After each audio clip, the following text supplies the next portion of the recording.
It is 2026 already, and still there are people who will not only tell you, but dare to confidently claim that EVs still don't make sense. They are harping on the poor resale value of EVs, and they say that charging is so inconvenient that there are no available chargers anywhere. They also claim that the battery is not safe and will spontaneously catch fire, that every car reported burning on social media is an EV, and EM radiation from the batteries will make them impotent. Oh, and after a few years, the replacement cost of batteries will be astronomical. And this one, which is the funniest, that charging with electricity is so expensive. But you know what? When I read these comments, I realize something, that a lot of these arguments are not wrong. That is, if we are still in 2023. Yeah, and if you can't figure out by now, I'm being sarcastic. It's 2026 now. In fact, we are already 1/3 through the year. Today, EV ownership in Singapore is very different from even just 3 years ago. Charging infrastructure today is no longer rare. Battery safety and reliability have been proven time and time again that they are safer, they can last longer, and cost cheaper year after year. And electricity prices, oh yes, they are slightly on the upward trend, but compare that to the absurd sharp increase in petrol and diesel prices in March and April. And then you look at the policies, the way the government is structuring things from incentives to long-term direction. Oh, it is clear where EVs are headed. But yet, so many people's perception hasn't fully caught up. They are still quite misinformed. So coupled with the dozens, perhaps even hundreds of questions that many of you have made, and especially if you're considering if you should change your ICE car to an EV this year, well, let me address the main question in points. No, it's not whether EVs are the future. This one is honestly already quite obvious whether you like it or not. The real question we'll be addressing together in 2026 today is, do EVs actually save you money in the real world? And I'm going to answer this question not by using theory or brochure numbers. I'll be sharing with you my actual monthly ownership cost for my BYD Seal.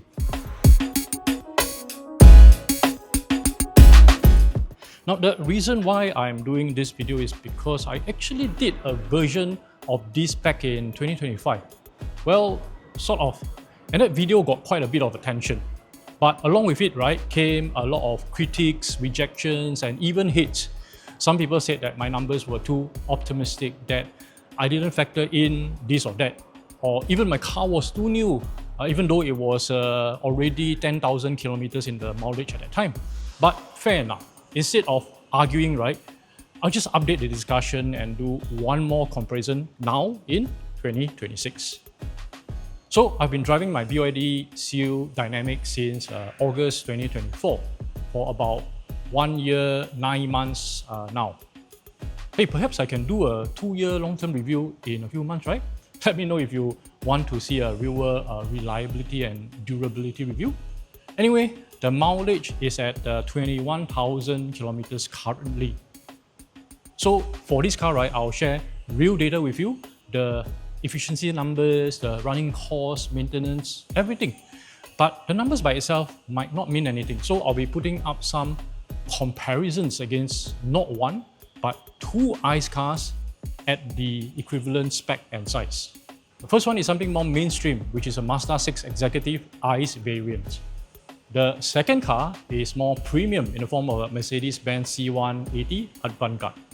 No, I don't own these 2 cars, but having owned a few Japanese sedans and 2 Mercedes before, I think I can qualify to talk about how good their FC can be. And for good measure, right, if you think that these 2 cars aren't fair enough to be compared against, well, let me put up a bonus 4th car in the form of my petrol Peugeot 5008 7-seater SUV into this comparison. But mind you, this car is 7+ years old already, and it has more than 80,000 clicks on it. But perhaps you can base your older car on this one. So across these 3+1 cars, we'll answer one simple question in this video, which is, where exactly are the savings for an EV, and are they actually meaningful? And these are the costs that we will be discussing on. Now let's start with the one that is the most straightforward: initial purchase price. Well, strangely, one of the most misunderstood arguments against EV has always been that EVs are more expensive, which truthfully isn't, at least not here in Singapore, where we get quite a bit of EV rebates. So for me, when I bought my BYD Seal Dynamic back in August 2024, it used to cost $182,000. This is versus the $200,000 Mazda 6 and the $298,000 for the C180 then. Can you see the difference? At least, which is the cheapest? Well, today their prices are $193,000, $230,000, and $311,000 respectively. Now I foresee two arguments from you now. Number one, why didn't I use a smaller sedan like the Honda Civic or the Mazda 3? And number two, you are saying that the list price isn't the correct price to compare against, especially for the Mercedes. Now first, on the tier of the cars, right? My BYD Seal is actually 4.8 meters long and nearly 1.9 meters wide. And it has a wheelbase of 2.9 meters. Now the Civic and the Mazda are 10 centimeters shorter and narrower, and their wheelbase are at least 20 cm off. So the larger Mazda 6 is the more correct car to compare against the Seal, since its wheelbase is 2.83 meters. But what about the C-Class? Well, actually the E-Class is the more correct car in terms of the size, but the C-Class is more affordable and it's a more appropriate for this comparison in terms of its lowest cost. Otherwise, right, the cost will be way off for this luxury segment. And for the second argument on the list price, right, well, it's very difficult to put up the actual prices because the dealership will just lower the prices as and when. And even, right, for different buyers with different negotiation skills and cars to trade in, right, the prices can be vastly different. So let's just stick to the sticker prices for now, okay? So clearly, an EV is clearly always cheaper upfront than an equivalent ICE car like the Mazda 6. And against a hybrid, right, the value proposition can even be more. And more so, I'm comparing my BYD Seal, which is a bit more premium in price compared to other EV sedans in this category, like the Dongfeng 007 and the JMEV Elites, for instance. So already, the first assumption that EVs are more expensive upfront is not true. Now, even come 2027, when EV rebates will be reduced by another 10k, right? EVs will still be mostly cheaper than their equivalent ICE car class. But beyond 2027, that's another story for another time.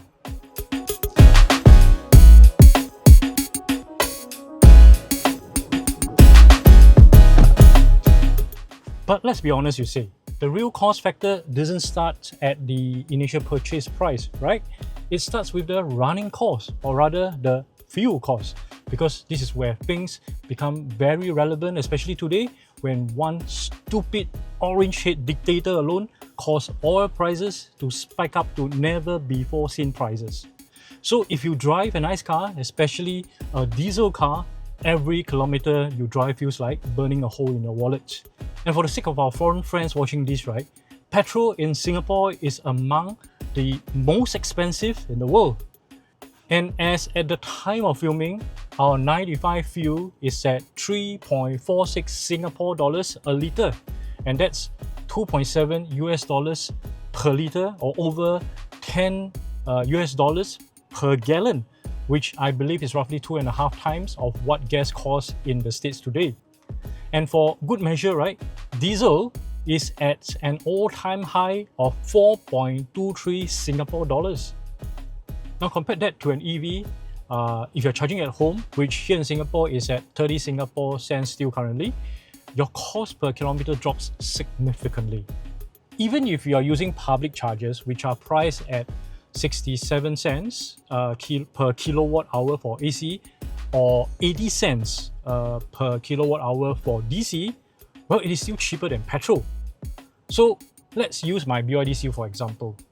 I'm clocking 13 kilowatt per hour per 100 kilometers on average, while my wife can achieve about 11 plus. But let's just use my figure, which is equivalent to 7.7 kilometers per kilowatt hour. So with DC charging, my per kilometer cost is only 10 Singapore cents. Compare this to the Mazda 6 and the Merc C180, which both have a claimed FC of 14.7 kilometers per litre, which is on paper, not in real world, which is often lower. Okay, so the per kilometer cost becomes 23 cents, nearly 2.5 times more. And even if I factor in 25% of fuel discount, right, it is still at 17 cents per kilometers. And let's bring in my older Peugeot into the comparison. Now I'm clocking 10.4 kilometers per litre on average over these few months, and that means my per kilometer cost is 25 Singapore cents after petrol discount, which is 2.5 times that of my BYD. In fact, if I charge by AC or at home, right, my running cost drops to 8.7 cents and 3.9 cents respectively. So over a year of assuming I'm driving for 20,000 clicks, right, your savings could be $1,700 to over $3,000 off at today's prices. I mean, you just do your own comparison based on your own FC and annual mileage, and you can see how much you can be saving. And over months, over years, these will become one of the biggest contributors to total cost savings, especially if you can rely on full solar to charge at your car, which means your running cost is down to $0. Now, before we continue with the next point, quick one. Would you help me to like this video and subscribe if you haven't done so? In fact, if you have benefited from this video or any of my previous videos, right, would you be so generous to even click on the thanks button to put up a small contribution? Well, as you can tell, this video isn't sponsored, so all the costs involved in making this video is entirely borne by myself. So hope you can understand why I keep asking for your contributions, okay? Done? Thank you so much. Oh, by the way, I've also started another channel where I'm sharing more of the behind the scenes of my YouTube journey there. It's at Differenter Colin if you're interested to pursue after this video.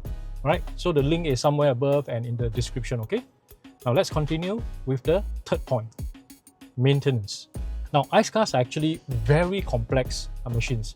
In a typical ICE car, you have easily 2,000 moving parts that rely on all sorts of different oils and lubricants for them to function properly without exploding.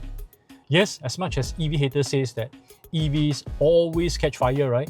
It is actually more common for ICE cars to catch fire. In fact, looking at this LTA statement from March 2026, right? ICE cars account for 22 cases per 100,000 fires, as compared to only 7 in EVs. By the way, look properly, okay? This is 7 per 100,000, which is in ratio, not cases. So we are actually having much lower cases here. And EVs here refer not only to battery EVs, but hybrid EVs and plug-in hybrid EVs too. So back to maintenance costs. Granted, for new cars, almost everyone, regardless if it's EV or ICE, right, you get free servicing for a number of years today. But discounting that, in a typical minor servicing schedule for ICE cars, right, you need to change at least the engine oil and oil filter, and at more major intervals, you have gearbox oil, seals, gaskets, belts, and even chains to be replaced too. So how much do they cost? Well, you know better if you are driving an ICE car, but $150 at the lowest to easily $1,500 for one servicing run is entirely possible without factoring in major repair costs. Now compare that to an EV. There's no engine, no gearbox in the traditional sense. So the number of moving parts drop to below 100. Yes, there are still the aircon compressor and the brakes, but unlike the useless start-stop feature in many ICE cars today that cut off the compressor when the engine is turned off, right? Well, in an EV, the aircon remains on when your car is stationary, reducing wear. And for brakes, right, with regen braking or even better, one pedal drive, a huge load is taken off the initial braking. Therefore, EVs, brake pads and discs will last significantly longer. So, more savings here. But I'll be fair, let's talk about battery replacement costs, which so many EV illiterates are paranoid about. Now today, almost every dealership gives 8 to 10 years for their batteries. That means if the state of health or SOH of the battery falls below 80% or 70%, right, the battery will be replaced for free. And honestly, after so many reports claiming that batteries, especially LFP batteries, that can easily last 200 to 300,000 kilometers before dropping to below 90% SOH even, there's really very little for you to worry about if you're not charging your EV via DC every day.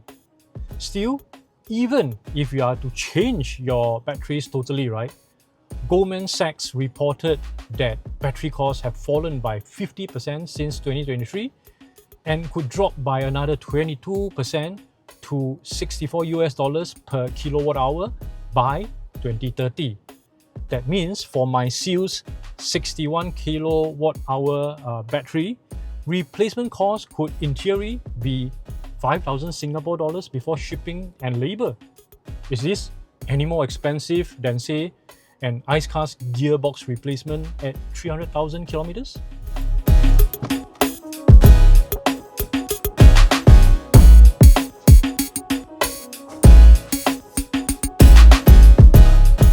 One more concern that so many of you have sounded out: tires. Yes, EVs are generally heavier, so their tires might need to be changed more often. But coming back to our three cars here, right, my BYD Seal here is 1,900 kilograms, which true is heavier than the 1.5 ton Mazda and the 1.6 ton Mercedes. But 1,900 kilograms is not super heavy. In fact, my GLC Coupe before this car is at this weight too. But still, factoring tire wear of say 25% more than that of ICE cars, right? So tire cost could be around $2,200 more in 10 years, assuming you are changing to a new set of $1,000 set of tires every 22,500 kilometers instead of 30,000 click, which I think is quite excessive. But that's $2,200 in 10 years or $220 a year. And if you don't upgrade to premium EV tires, right, and get yourself equally good Lhasa tires from our partner tire shop at Tire Private Limited, for instance, your tires costs can drop by 20 to 50%. So back to real world data. And for my case, for servicing and maintenance for the first 3 years, I'm still covered under the free servicing. So cost is $0. Brake pads are still okay. So still $0. But for tires, right, let's just say that I change them at 30,000 kilometers and a set of 18-inch Lhasa tires would be at $800. So in a year with approximately 14,000 kilometers clocked, it would cost me an average of $373 per year for the tires. Now compare that to the Mazda 6 and the C180, which we presume they are given free servicing, including engine oil, and the brake pads haven't crossed 40,000 kilometers of use yet. Now these are all $0. But tires, well, assuming they are both running on 18-inch tires, their annual cost would be at an average of $280, a savings of $93 per annum. Is this substantial to you? Alright, next, insurance and road tax.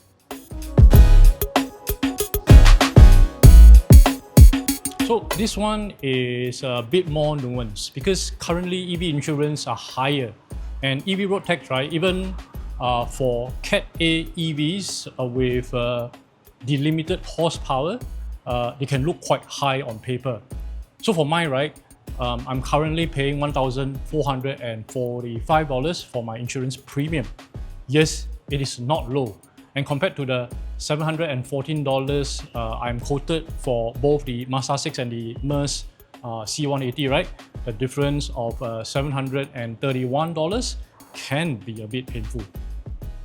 Then there is road tax, which I will be the first to cry foul that it makes no sense for LTA to tax EVs higher just because EV don't pump petrol. This is going to make EV ownership less enticing. So for my Cat A Seal, right, I'm paying $1,502 per year. Compare that to the $1,210 for the 2-liter Mazda, and especially the $682 only for the 1.5 turbo C180, right? The difference becomes more painful. So in this comparison, my Seal is paying $1,023 more as compared to the Mazda 6, and a whopping $1,551 more as compared to the C180. Ouch! Oh yeah, I forgot about my Peugeot. So with an insurance of $867 and a road tax of only $744, right? Yes, my EV still tops the list. Next, let's talk about something that many people are arguing wholeheartedly on: resale value, or more accurately, right, depreciation. Because in Singapore, this is actually one of the biggest costs of owning a car. So the argument before February was EVs have low to zero resale value due to their super low path value. Well, the government heard the EV haters' argument and leveled the playing field. Now, all cars have little to zero path value. Happy? Anyway, looking at SG Carmart's figures, the Seal's depreciation is at $19,300 per year, with path rebate at $1,104 at the 5th year and $184 at the end of the 10th year. The Mazda's annual depreciation is at $23,000, with path rebate at $4,904 or $823 at the 5th and 10th year respectively. The Merc C180, without a doubt, will have the highest depreciation of $31,000 yearly. But path is better at $14,094 or $2,349 respectively. Still, we are talking about a difference of over $10,000 per year in depreciation between the Seal and the C180, and around $4,000 more yearly for the Mazda.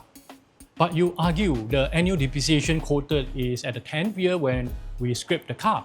How about when we want to sell the car at the 5th year or even at the 3rd year? Surely the EV will bleed massively, won't it? Well, in Singapore, it will be foolish for anyone to sell their car by the 3rd year. Any car will lose more than 30% of their price for sure. I'm talking about selling, not trading in, because the trade-in price will be extremely varied from dealership to dealership depending on how aggressive they are. In fact, a subscriber messaged to inform me that Second & Carriage was willing to take in his 6-month-old MG S5 at only $8,000 loss. So you tell me, how to compare like that? But I can guarantee you this: over time, resale value of EVs will become better. And come 2030 and beyond, right? I bet EVs resale value will be better than that of ICE cars. Why? Well, because the government won't allow the sales of new ICE cars from 2030. So demand will surely drop, and that means so for their resale value. Now, contrast that to EVs, which adoption is increasing, infrastructure is improving, and the acceptance is growing by the month. So, while true, EV resale values are still influenced by factors like brand and better battery condition rather, well, the overall direction of demand is going up, not down. And this matters because depreciation is not just about today's price, it's about future demand. Okay, next point for discussion, which is something that people almost never quantify, which is time and convenience. Because the argument is always that charging an EV takes way too long compared to pumping fuel for an ICE car. Now, all I need is to show you this video of ICE car owners queuing up for fuel. True, it's not that every day that ICE car need to do this, but EVs would never do that, at least not here in Singapore.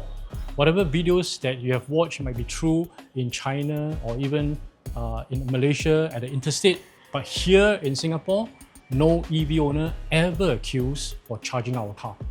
Those who are fortunate to have a charger at their landed home, well, they just take 10 seconds to plug in and 10 seconds to plug out in the morning. Even for the rest of us who rely on public chargers, right, at most, it is 30 seconds to plug in and 10 seconds to plug out. And I'll prove it to you live with an uncut shot of me doing this.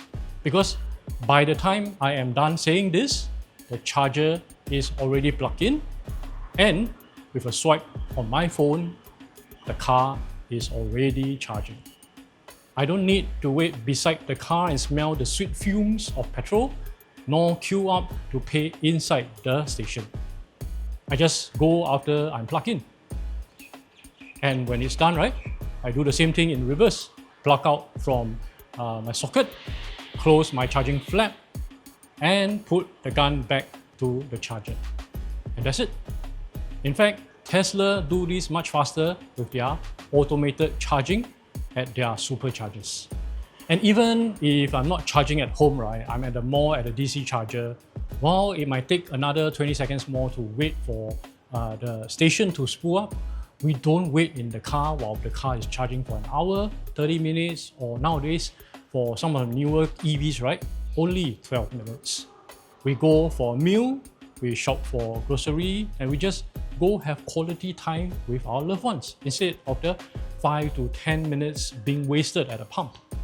In fact, BYD is mass producing their Blade 2.0 battery charging technology that will charge from 10% to 97% in under 9 minutes. What's more is there to argue about? There's no need for detours, no need to wait. I mean, if there's no available charger at our destination, we just come back tomorrow or go to the next nearest one. You know, we can see the availability of chargers on our phones. Do you? And when you think about this over the course of a year, right, you realize that all the time that you're wasted at the petrol station is also a cost. And EV ownership quietly gives you some of that time back. So frankly, if we zoom out and look at the bigger picture in Singapore, EV adoption is clearly rising. Charging infrastructure is expanding rapidly. HDB car parks, malls, offices, more and more locations are equipped. There are over 25,000 EV chargers today, around half of which are public. And factoring our EV population currently, right, there's around 220 public charging points per 1,000 EVs. And come 2030, when there are 30,000 public chargers, even if the EV population triples to 150,000, that would still be sufficient, assuming that every EV charges for 8 hours per session, every 4 days on average, and that would be a utility rate of 42% for each charger on average. And I'm assuming all EVs are charging using public chargers, and no one charges on the other 30,000 private chargers. And if half of them are on private chargers at their landed home, in condos, and at their private office car parks, right?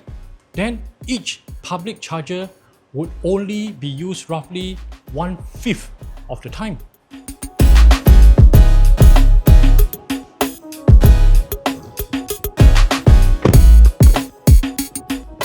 So let's bring everything together and calculate my annual cost of running by BYD Seal. That's $1,218 in electricity costs, $0 for servicing, $373 on average for tire replacement, $1,445 and $1,502 for insurance and road tax respectively, totaling $4,538. Now, if I would have driven the Mazda 6, Mercedes C180, and of course my Peugeot 5008, the total figures would be 4,584, 4,056, and 5,691 respectively.